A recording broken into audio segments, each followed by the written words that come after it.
COP24 is the most important COP since the Paris Agreement.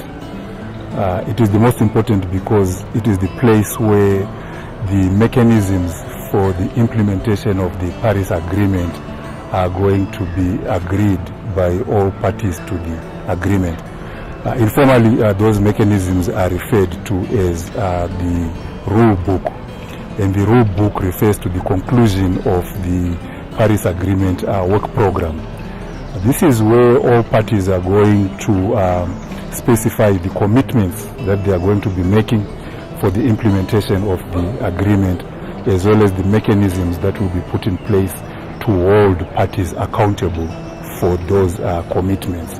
For Africa, it is particularly important because it is coming now after the Intergovernmental Panel on Climate Change, the IPCC, published its report on the impacts of 1.5 degrees warming. And we all know from that report that already at 1 degree global warming, Africa is experiencing significant impacts from climate change. You can translate these impacts into impacts on economic development, for instance, and we could demonstrate that perhaps up to between 5 and 10% of Africa's GDP is already being diverted towards responding to the impacts of climate change, mostly in unplanned responses to extreme weather events. So it is really important for Africa that the Paris Agreement is implemented, and implemented very urgently, in order that we stay within the 1.5 degree warming target. So in order for Africa to express the urgency and the importance of these issues for our continent, there are quite a number of processes that are in place across the continent, where climate scientists, policymakers, researchers are engaging to look at what can be done by the continent itself in terms of putting in place mechanisms for responding to climate change.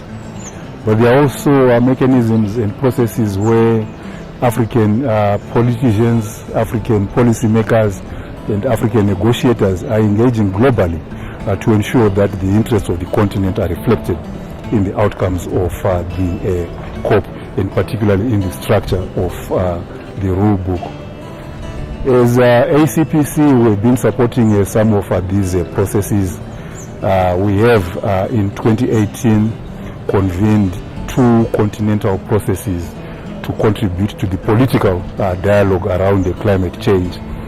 This informal political dialogue is referred to as the Talanoa dialogue. We had one meeting in Addis Ababa in March, and very recently we convened the Climate Change and Development Conference in Africa in Nairobi in October.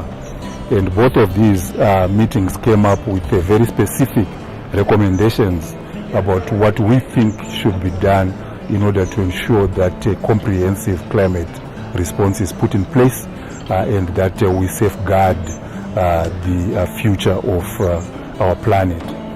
Some of these recommendations include the demand that there should be adequate finance for the climate response for developing countries from developed countries, request that there should also be sufficient mechanisms put in place to ensure that technology is transferred to support the economies of developing countries, and also that there is sufficient capacity building. There are also recommendations that the rule book itself should ensure that mechanisms that are put in place for the implementation of the NDCs should include accountability and transparency mechanisms. We should have the opportunity to hold all countries accountable for their actions and the implications of their actions for climate.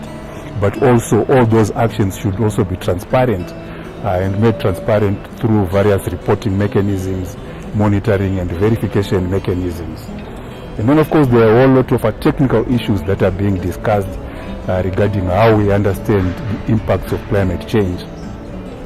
By this we mean that, for instance, most of the discourse that you have refers to global averages and global impacts. So we understand that a global average temperature increase of 1.5 degrees is probably going to mean a 3 degrees warming on the African continent because of the geographic specificities of our continent. And therefore we need to plan for that eventuality should it happen. But we also need to ensure that the world is conscious of this fact, that where we are planning for a global average of 1.5, we need to understand that the impacts might be greater on the African continent than elsewhere, and that therefore the global agreement should reflect this reality. So these are some of the processes that are in place, and these are some of the expectations that we have of the outcomes of COP24.